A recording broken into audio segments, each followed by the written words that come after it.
Le prochain conférencier, thérapeute en relation d'aide, M. Normand Faubert, thérapeute de couple et spécialiste en gestion de la colère, conférencier et co-auteur. Normand est également fondateur de la communauté La Tribu au masculin. Et depuis plus de 30 ans, il se consacre au développement personnel des hommes. Spécialiste de la gestion de la colère, il crée un programme sur la gestion de la colère en 2021 et collabore avec divers professionnels pour aider ses clients. En 2021, il devient thérapeute relationnel pour couple et diade. La tribu au masculin est un espace pour les hommes souhaitant développer leurs compétences émotionnelles et relationnelles. Donc, sa conférence de la colère défensive à la colère créatrice. Bienvenue, Normand Faubert.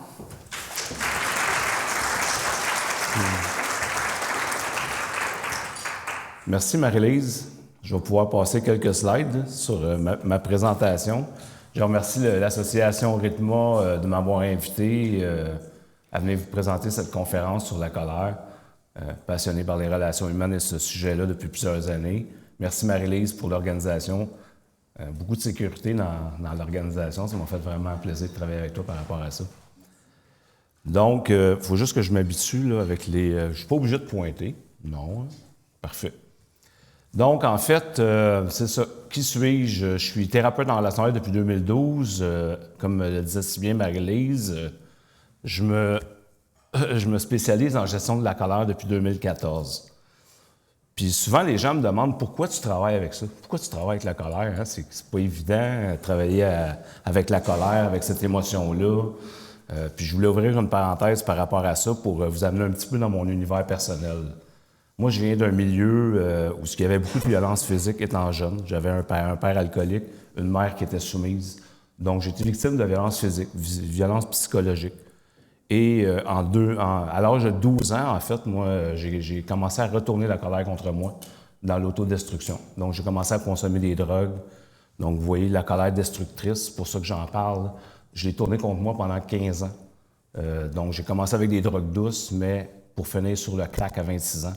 Et prendre vraiment la décision à ce moment-là d'entreprendre mon développement personnel. Donc, à partir de ce moment-là, c'est que ma vie d'homme, je me disais, ça se peut pas que je m'en aille dans ce sens-là.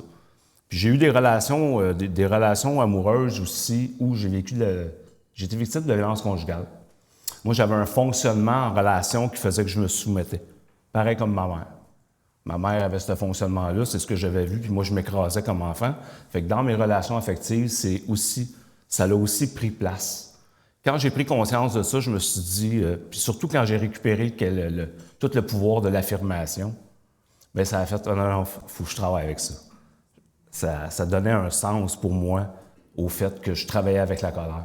Puis je voulais aider d'autres hommes, d'autres femmes, justement, à développer tout le pouvoir de l'affirmation. Donc, c'est pour ça que j'ai intitulé ma conférence « La colère qui détruit », en fait, à la colère qui construit. Là. Donc, je vous présente ça. Juste voir où je suis rendu. Oui, je suis également conférencier, co-auteur du livre « Mon miroir ». Là, je gère le clicker puis mon PowerPoint, fait que je vais essayer de gérer les deux. Donc, oui, fondateur de la communauté La Tribu au masculin, c'est une communauté qui est exclusivement réservée aux hommes. Donc, j'accompagne les hommes. J'ai développé un intérêt marqué, en fait, pour l'exploration de la condition masculine au Québec. Puis, j'attire les hommes dans mon bureau. C'est comme ça parce que je deviens comme homme, mais c'est ce que j'attire. Puis, j'ai une capacité aussi à vulgariser l'émotion. Je vais le dire dans le même. Là, les gars, ils aiment ça travailler avec moi parce que je traduis bien l'émotion, je mets des mots qui leur ressemblent. Donc, en fait, je trouvais ça important en commençant de ce que vous apprendrez dans le cadre de cette conférence, c'est premièrement de différencier la colère de l'agressivité de la violence. Parce que souvent, j'ai des hommes, quand ils arrivent dans mon bureau, ou les clientes, je leur pose la question, est-ce que tu connais la différence entre la colère, l'agressivité et la violence? Puis souvent, les gens ne connaissent pas la différence. Ils mettent tout ça dans le même paquet, où il y a des hommes parfois qui sont définis comme étant violents.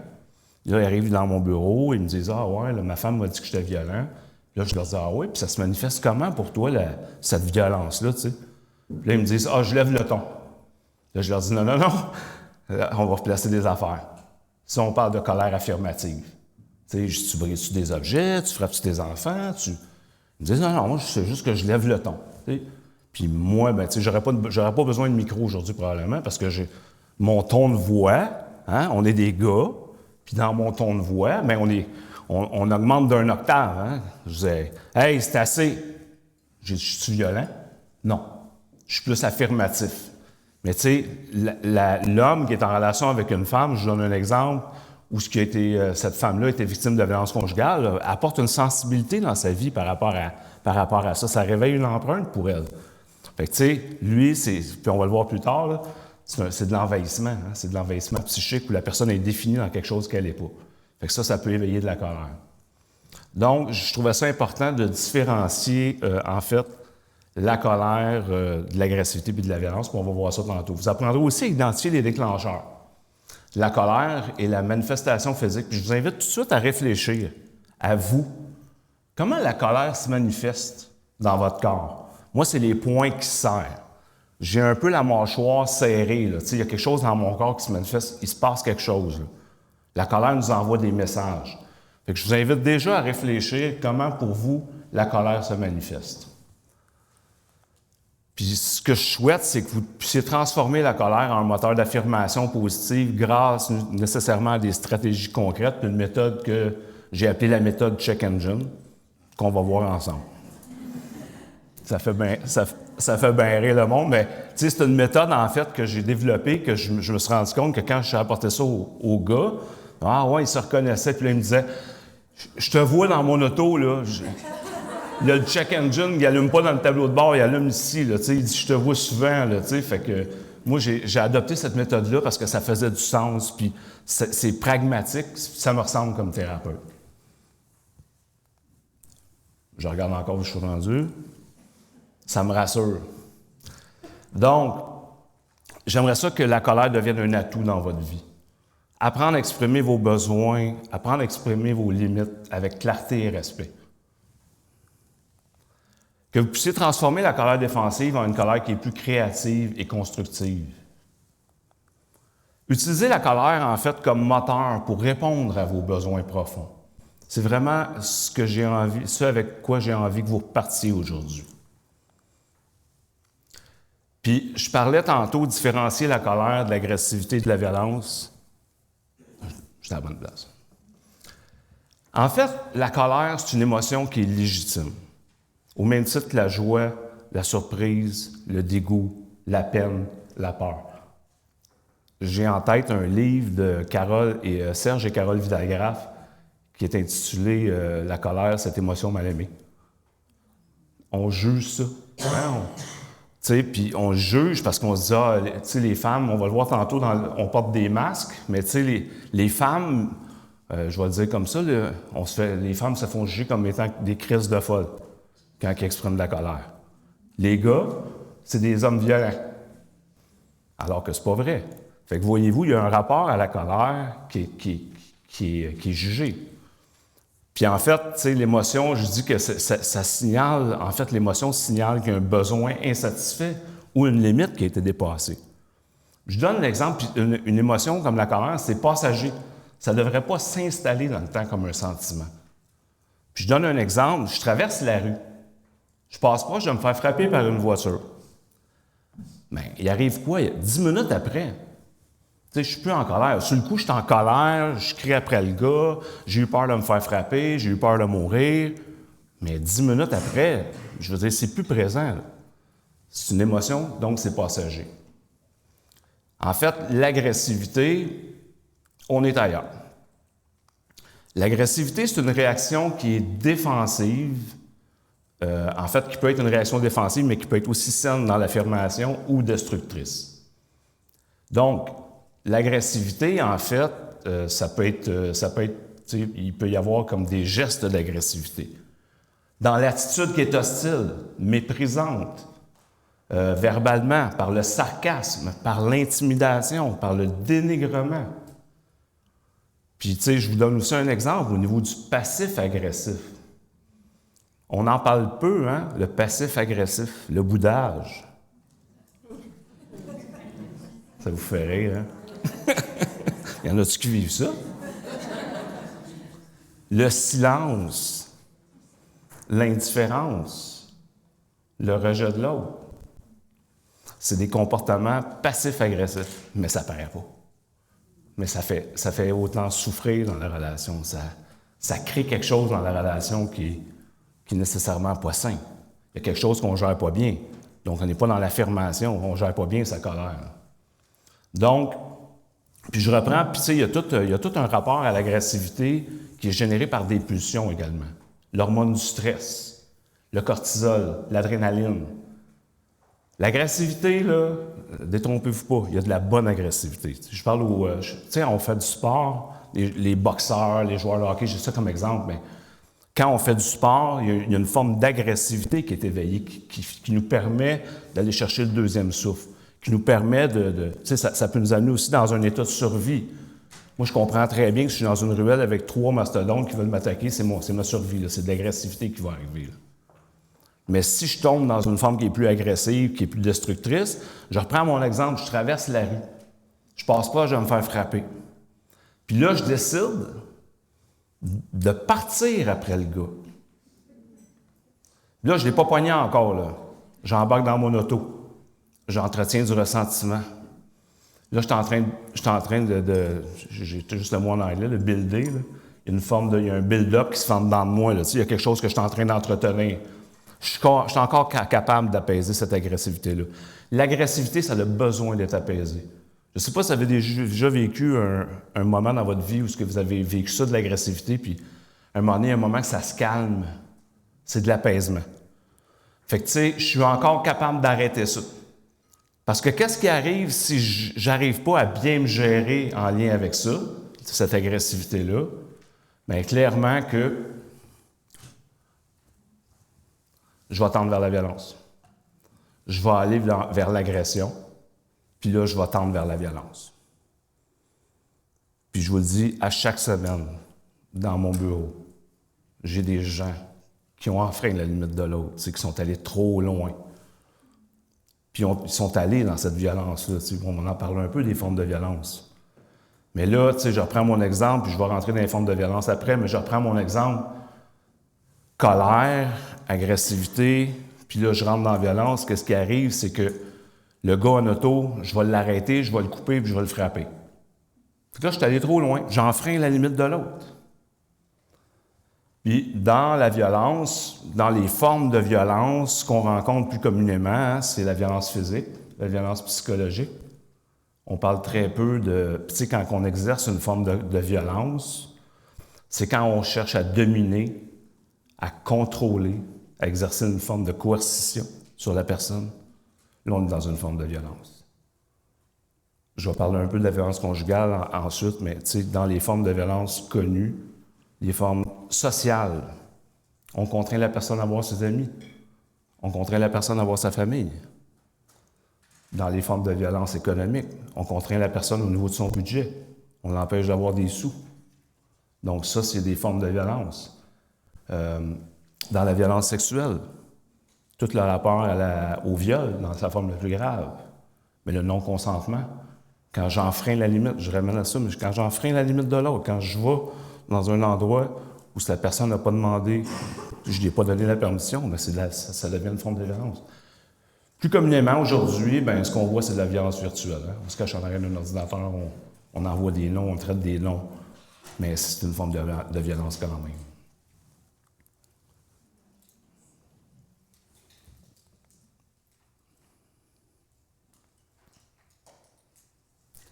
Je veux parler de la violence conjugale nécessairement parce que c'est quelque chose qui est très présent dans notre société en ce moment. Puis depuis plusieurs années, moi, j'ai vu vraiment une gradation.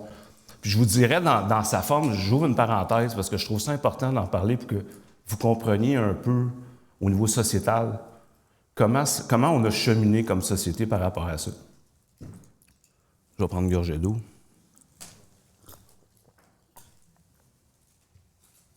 Je travaille Je travaille en gestion de carrière depuis 2014.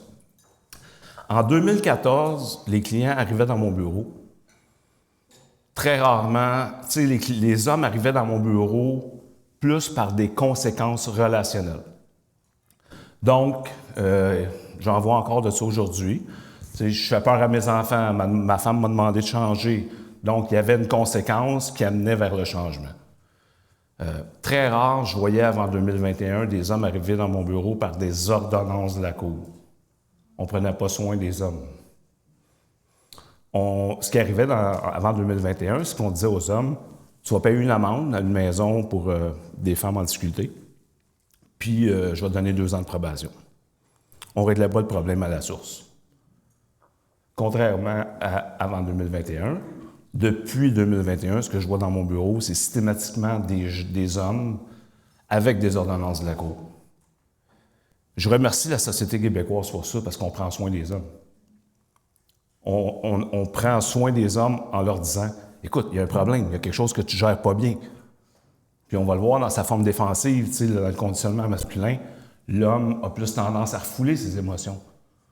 Plus de difficultés, très souvent, pas développer sa compétence relationnelle ou communicationnelle. Fait que, tu sais, il est aux prises avec... Tu sais, puis on demande parfois aux hommes, tu sais, faut que tu parles de ce que tu vis, puis il faut que tu restes fort, puis il faut que tu restes pris dans ce conditionnement-là. Puis je peux vous en parler, je suis un modèle 66. Fait que, tu sais, puis moi, je viens du conditionnement masculin où ce que un homme, il faut que ça reste fort.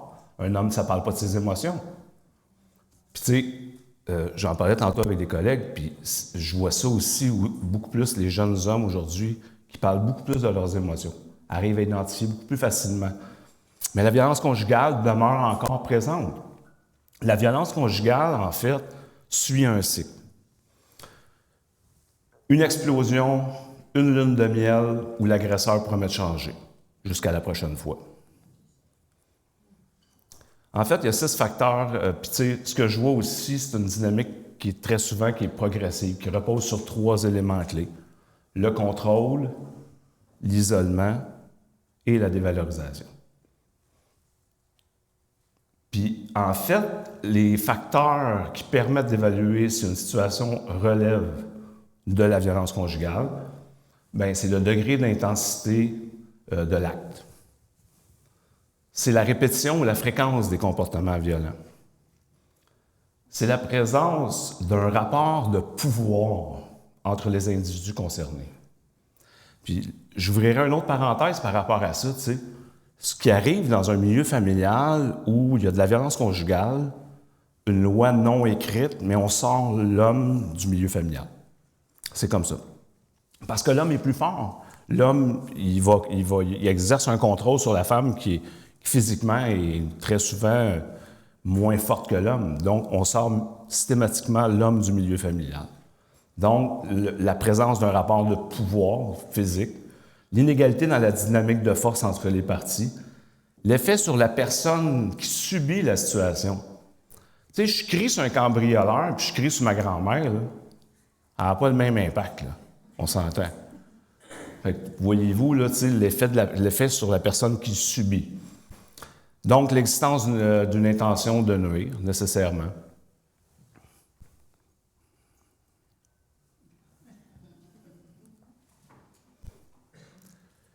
On va parler un peu plus des déclencheurs. L'alerte du check engine. Je vais vous indiquer un peu pourquoi j'ai mis ça en place. Puis vous allez comprendre de où je suis parti pour mettre cette méthode-là en place. Ce que je me suis rendu compte, dans ma propre vie à moi également, là, parce qu'il y a un travail qui se fait continuellement, de par mon travail de thérapeute en relation d'aide, il y a un travail qui se fait. Puis moi, je me suis rendu compte que très souvent, le déclencheur externe, donc ce que les autres font ou disent par leurs actions ou comportements, déclenchait en moi très souvent des réactions défensives. Hein? Qui émergent, dans le fond, d'un mécanisme de défense, que je vais en parler tantôt, mais ça émerge d'un mécanisme de défense qui fait en sorte que le psychisme se protège. C'est ce qui pop en premier. Je n'ai pas de pouvoir sur le déclencheur, sur la personne, à moins de le bâillonner, puis sur le mécanisme de défense qui est inconscient, je n'ai pas de pouvoir. Mais si j'utilise ma réaction comme un témoin lumineux qui m'indique qu'il se passe quelque chose, mais je suis capable de récupérer le pouvoir, prendre un pas de recul puis de m'arrêter par rapport à l'émotion désagréable que je vis, parce que je me défends nécessairement d'une émotion désagréable. C'est ça qui arrive. Le comportement ou l'action de l'autre, par rapport à un déclencheur externe, va déclencher en moi quelque chose, une émotion désagréable. Je vais m'en défendre. Puis souvent, ce qu'on fait, on reste pris dans la réaction défensive ou on veut que l'autre change. Ouais, mais s'il ne frappe pas ça, je ne réagirai pas comme ça. Ouais, mais s'il continue, tu vas faire quoi? Fait que si je prends ma réaction défensive, puis soudainement, je prends conscience de ce qui se passe au niveau de ma réaction, je vois que je suis dans l'évitement, je vois que je suis dans le refoulement. Mais si je m'arrête à cette réaction défensive-là, puis je vois qu'il y a une émotion sous-jacente, une émotion désagréable que je vis, très souvent, sous-jacent, il va y avoir un besoin, une limite que je n'écoute pas. C'est la piste à prendre, c'est de s'arrêter à l'émotion. Je donne tout le temps l'exemple, tu sais, je parle avec ma conjointe, elle est sur son cellulaire, puis là, je grogne, puis je boude, puis je m'en vais, puis... En fait, mon besoin, c'est d'être écouté. Mais là, je suis pris dans le boudage, je suis pris dans le jugement sur elle, elle est encore sur son cellulaire, ça, c'est tout dans ma tête, là. Mais en fait, ce que je vis, c'est une frustration, l'émotion désagréable. Ça me ment Moses. Je me sens pas écouté. Fait que mon besoin, c'est d'être écouté. Puis je vais vous montrer comment vous occuper de vos besoins tantôt. Probablement que vous êtes des experts là-dedans, mais vous pourrez aider vos clients à le faire également. Donc, le déclencheur externe. En fait, je vous parle d'un gros déclencheur externe que je rencontre dans mon bureau avec mes clients, c'est l'envahissement. D'après la Société internationale de recherche interdisciplinaire sur la communication, mon territoire comprend mon espace géographique, c'est-à-dire ma chambre, mon logement, mon mobilier, ma maison, comprend aussi mon temps, l'organisation de mes rendez-vous, le respect de mes horaires, mes heures de sommeil. Hein, c'est vaste, hein, la notion de territoire. Mon territoire, c'est aussi mon corps, ma santé, ma vie, ma mort, mes valeurs, mes croyances, mes opinions. Donc, l'envahissement, t'es violent. Je suis en train de me laisser envahir par l'autre qui me définit dans quelque chose que je ne suis pas. Pas si ça avait poigné les 3 premiers mots. Je suis en train de me laisser envahir. J'ai une responsabilité de mettre mes limites. J'ai une responsabilité d'être sensible à ces limites-là. Parce que souvent, les clients me demandent « Ouais, mais normalement, on fait ça comment, mettre des limites? » OK, mais t'es connais-tu? Ah, non. C'est ça. Au plus je suis sensible à mes limites, au plus je vais être capable de les mettre, au plus je vais être capable de voir où je me laisse envahir. Il y a l'envahissement au niveau psychique, quand je suis défini, en fait, comme je vous disais tantôt, dans quelque chose que je ne suis pas, ou je sens que tu, là, on va le voir aussi plus loin, là, je sens que tu, puis toi, quand tu es tu, puis le tu, puis le tu qui tue. Bon, ça, c'est de l'envahissement. Quelqu'un qui fouille dans mon cellulaire, dans mes affaires, dans mes territoires que j'ai nommés, c'est de l'envahissement qui est plus physique. Fait que c'est plus commun. Il y a aussi la colère qui est reliée à la frustration des besoins. Tu me le dis, hein, pour le temps? 5 minutes avant? 15, 10, 5. Hein? 15, 10, 5? Parfait. La colère qui est reliée à la frustration des besoins. La colère de frustration, c'est un sentiment d'insatisfaction ou de mécontentement qui est relié à un besoin non entendu ou non répondu. Il y a les besoins physiques, selon la pyramide de Maslow, mais il y a aussi des besoins psychiques, donc plus dans l'ordre des besoins relationnels. S'affirmer, besoin d'être reconnu, besoin d'être aimé, se sentir valorisé. J'ai une petite nouvelle pour vous autres. Ça se peut que vous ne l'aimiez pas, mais en tout cas, je vais vous la dire pareil. L'autre est responsable à 0% de nos besoins. C'est plate, hein? L'autre peut favoriser. L'autre peut contribuer à y répondre. Mais si je ne m'en occupe pas, il y a des bonnes chances que je vive la frustration. Je peux pas... ouais, mais tu aurais dû le savoir. Ben non. Si tu me le dis pas, je ne le saurai pas. Puis on va voir tantôt comment on peut s'en occuper quand on remet le moteur en marche. Ah, je suis un petit peu en arrière. Déclencheurs internes. La fatigue et le stress, les sentiments et les blessures émotionnelles. La fatigue et le stress. Il faut être en mesure de... Puis là, c'est plus relié aux besoins de l'être. C'est moins relié aux besoins relationnels, mais c'est plus relié aux besoins de l'être, rapport aux limites. Les bonnes habitudes alimentaires, les facteurs de stress environnant, les déclencheurs de stress environnant que je peux contrôler. Il faut apprendre à reconnaître ses limites et répondre à nos besoins. La vie va tellement vite aujourd'hui qu'on n'est pas conscient de ça. Fait que, tu sais, il y a des bonnes chances que dans un tel contexte, il est fort possible qu'on se mette en colère à l'occasion, qu'on soit plus impatient, plus intolérant, parce que je suis plus fatigué. Parce qu'il y a quelque chose il y a des endroits où je me suis laissé envahir. Je reviens à ça, mais il y a un moment donné, quelqu'un qui m'avait dit, il n'y a pas d'envahisseur s'il n'y a pas d'envahi. Tu sais, si je ne me laisse pas envahir, il n'y a pas personne qui va. L'envahisseur, il n'est plus là. Les zones sensibles reliées au passé. Donc, une zone sensible, moi, j'ai identifié ça un peu comme une brûlure au 3e degré. Dans notre empreinte psychique, il faut prendre conscience. Donc, à partir de la connaissance de soi. Ce que je vois, très souvent dans ma pratique, quand les clients ou les clientes ne sont pas conscients de ce qui est déclenché au niveau des blessures émotionnelles, au niveau des zones sensibles, ce que j'appelle... Bon, on va aller jusqu'au bout. Ce que j'appelle en fait les blessures émotionnelles. Si on n'est pas conscient de ça, on va être déclenché plus rapidement dans la violence. La violence, c'est un moyen qu'on utilise pour arrêter de souffrir. Parce que je souffre, puis là, puis c'est souvent dans l'escalade de l'argumentation, là, dans les chicanes de couple, là, on voit ça. Là, on se traite de nom, puis là, ça réveille une blessure. Si je me sens... j'ai été dominé, puis je vais vous parler un peu d'une histoire, d'une parcelle de mon histoire de vie.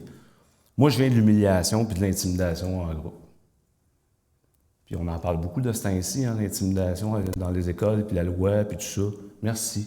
Merci enfin de prendre soin de ça, parce que ça a des impacts importants.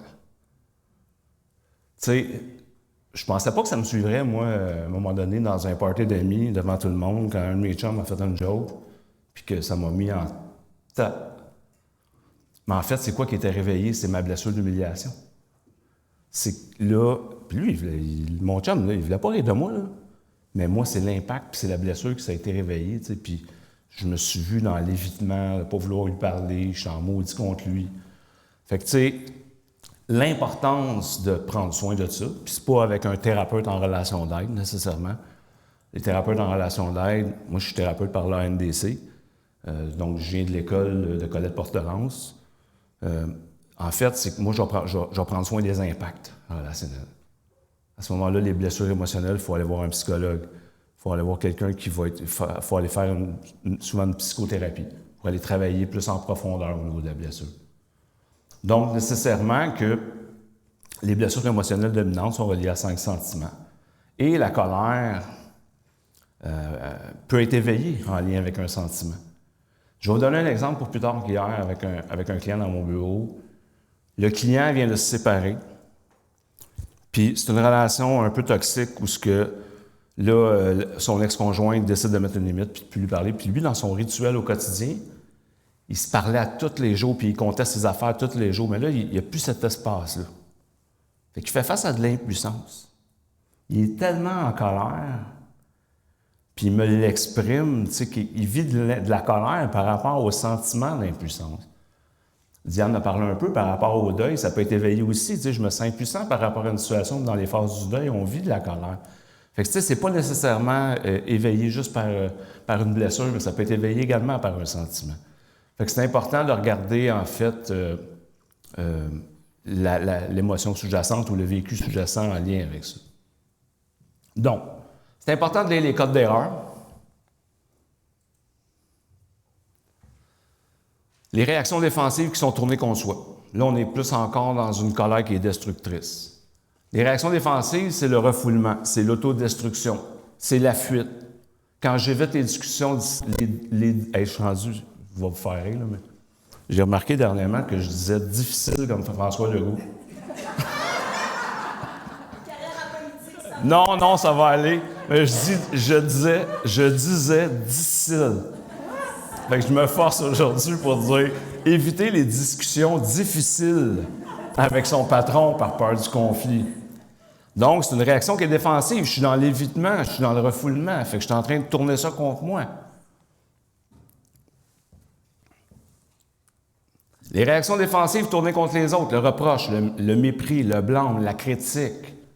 Quand je suis là, je ne suis pas ici en train d'écouter qu'est-ce que je vis, qu'est-ce que ça me fait. Répondre par le sarcasme, la petite pique, la petite joke. Hein? C'est une réaction défensive.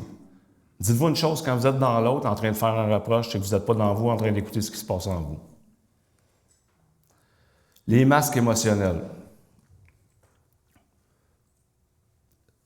Les masques émotionnels, je vais reprendre une citation d'Yvan Faneuf, qui est thérapeute en relation d'aide au Centre de relations d'aide de Montréal, qui, dans son livre « Les masques des hommes », nous rappelle que l'objectif du masque est de donner à celui qui le porte l'illusion d'être mieux que ce qu'il est vraiment, car il évalue et juge négativement des parties de ce qu'il est réellement. Le masque de la colère. Hein? Les hommes, en fait, pour ne pas vivre leur vulnérabilité, vont mettre le masque de la colère. Les femmes, ils vont mettre le masque de la peine pour cacher une colère. Par leur difficulté à exprimer leur colère parce qu'ils jugent et ont peur d'être jugés, vont exprimer ça en peine. Nécessairement que le masque de la peur par une réaction agressive face à l'insécurité, par exemple. Comme je disais tantôt, si j'ai peur, mais il y a des chances que je me mette un masque. Donc, on s'en va vers une colère qui est beaucoup plus créatrice. Je vous parle un petit peu de la méthode du check engine. Je vous ai abordé ça tantôt. Là, c'est vraiment dans le but de transformer la colère en outil d'affirmation de soi.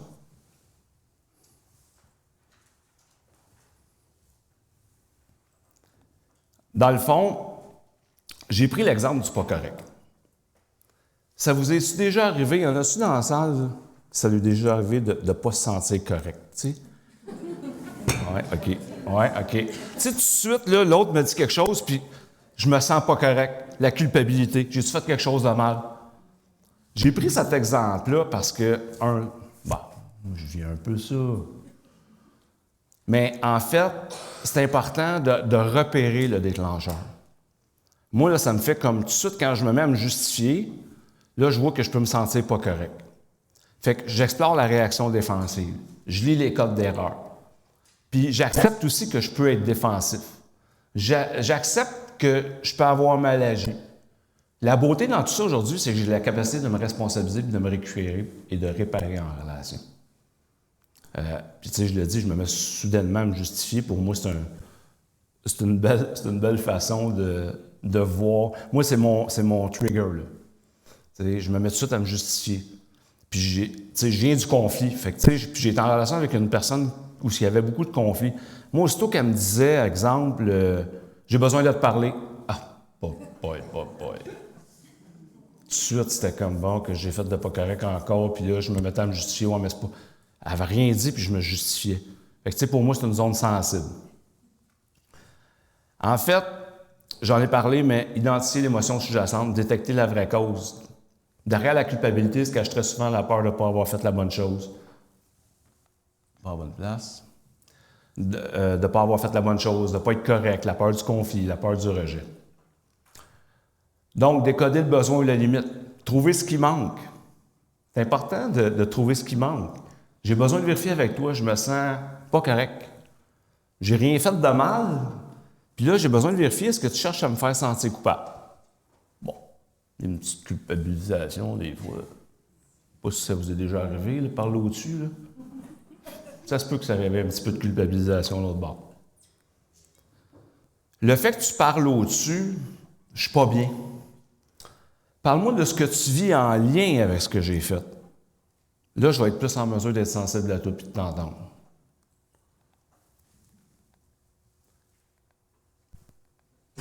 Oups, on va venir en arrière.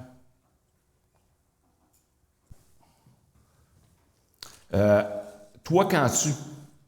Hein? Toi, quand tu. Culpabilisation.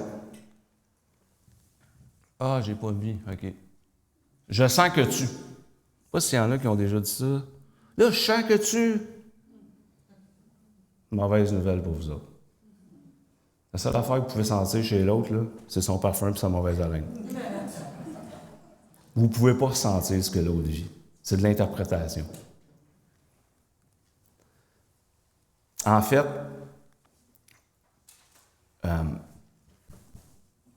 Colette Portelance, un jour, m'a dit, « Normand, l'important, c'est pas ce que tu portes. L'important, c'est ce que tu fais avec. » Moi, ça a pris tout un sens.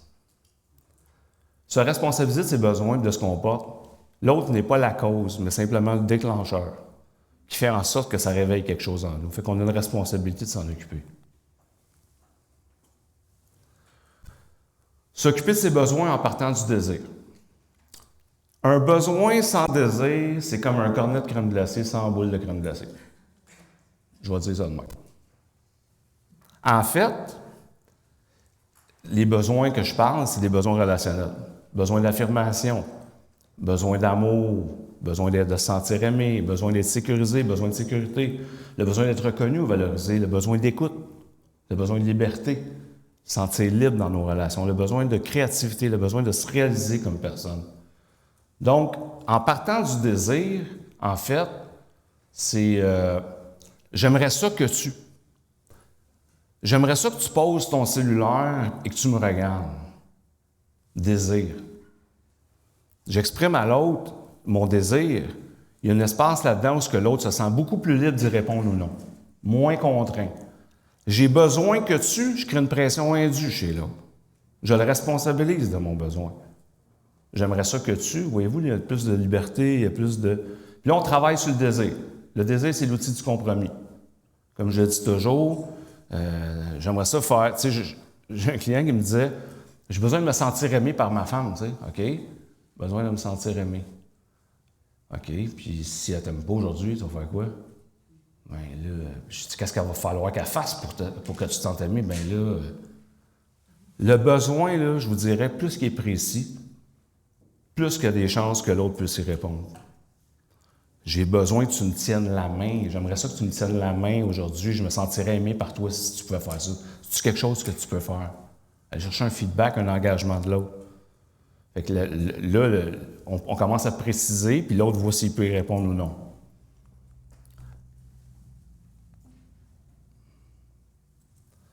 En fait, les moyens que je vous propose, c'est la mise en place de facteurs de protection qui sont inspirés du processus de changement créateur créé par Colette Portelance dans son livre « Relations d'aide et amour de soi ». Poser des limites claires sans culpabiliser. Dire à un ami que les discussions négatives sont épuisantes. C'est pas contre toi, mais en ce moment, c'est trop pour moi. Transformer ses attentes en actions concrètes. Plutôt que d'attendre la reconnaissance, sortir de l'attente et se responsabiliser de ses besoins. Je vis un manque en ce moment. J'aimerais ça... je vois que j'aimerais ça recevoir plus de reconnaissance par rapport à telle situation que j'ai faite. Pas rester dans l'attente que l'autre me reconnaisse. Dans l'invisible. Faire une demande claire. À l'avenir, j'aurai une demande à te faire. J'aimerais ça que. On ramène ça au désir. Choisir un environnement ou un entourage qui nous convient. Moi, je suis plus capable d'aller chez ma belle-mère parce qu'elle me dénigre. C'est un choix conscient. Je ne suis pas dans l'évitement. Je fais un choix conscient de ne plus aller dans cet environnement-là parce que pour moi, c'est un environnement qui m'entretient dans des émotions très désagréables qui deviennent toxiques pour moi. Fait que je fais un choix conscient de ne pas aller là.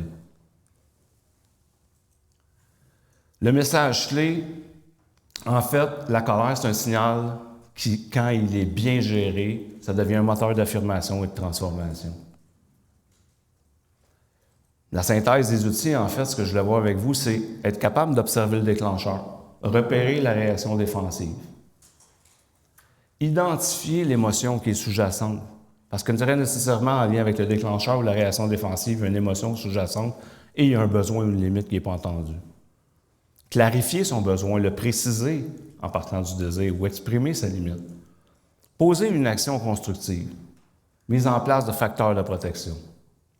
Très nécessairement, vous comprendrez que pour moi, s'affirmer, c'est se respecter et respecter les autres. Et en choisissant d'exprimer votre colère avec responsabilité, vous construisez des relations qui sont beaucoup plus saines et beaucoup plus authentiques. Je vous remercie infiniment.